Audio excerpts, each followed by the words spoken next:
le pregunta, ¿por qué nos hiciste así?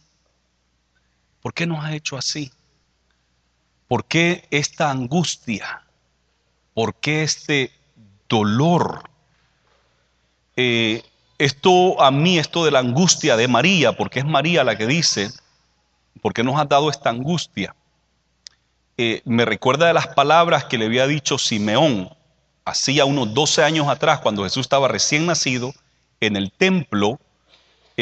Aquel hombre profeta, un hombre de Dios, dijo, una espada va a traspasar tu alma, vas a sentir mucha angustia, mucho dolor. Y entonces ahora aquí María tiene como cierto sentimiento y le dice, he aquí tu padre y yo te hemos buscado con angustia, con aflicción, con dolor, con preocupación. Tu padre y yo te hemos buscado con angustia. Y viene Jesús y les dice, ¿por qué me buscabais? ¿No sabéis que en los negocios de mi padre me es necesario estar? En los negocios de mi padre me es necesario estar. Y yo quiero adelantarme un poco, porque yo estoy viendo algo profético en este versículo. Tu padre y yo estábamos angustiados, te buscábamos con angustia. Y la respuesta de él, en los negocios de mi padre me es necesario estar. Y dice acá, mas ellos no entendieron las palabras que les habló. Y yo aquí puedo entender que era como una profecía. Están angustiados, José y María, más María, que estaba angustiada, ¿verdad?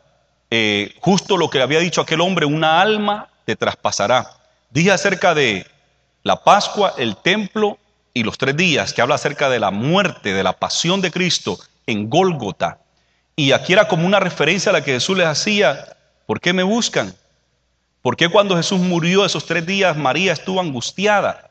De José no se habla al final de la vida de Jesús, quizás ya había muerto, no sé, pero María estaba allí, la madre de Jesús. ¿Por qué me buscas? ¿Por qué estás angustiada? En los negocios de mi padre me es necesario estar. Él fue a esa cruz porque era el negocio de su padre que él muriera en esa cruz.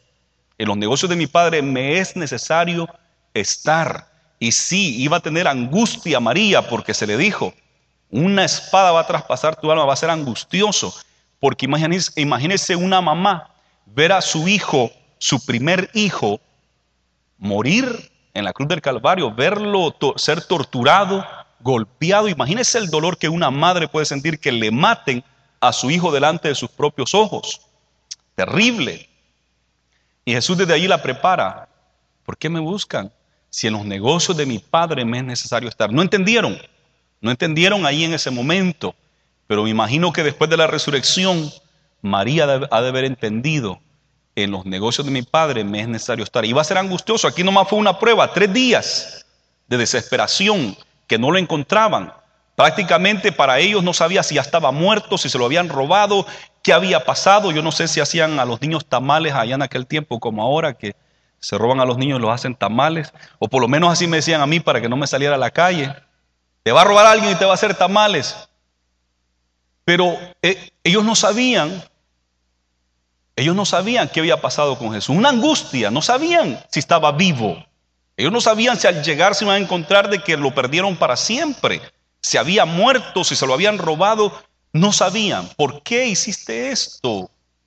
Tu padre y yo te hemos buscado con una gran angustia. ¿Por qué me buscaron? Si en los negocios de mi padre me es necesario estar.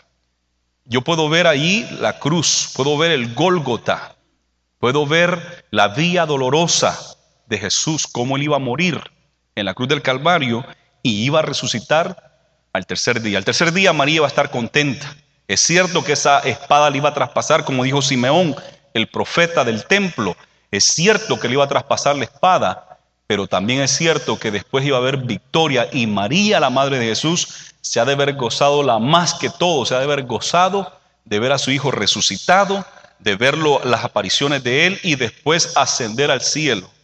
Se ha de haber gozado María de que Jesús era el Cristo prometido, el verdadero Dios que vino a redimirnos, a darnos vida y vida en abundancia.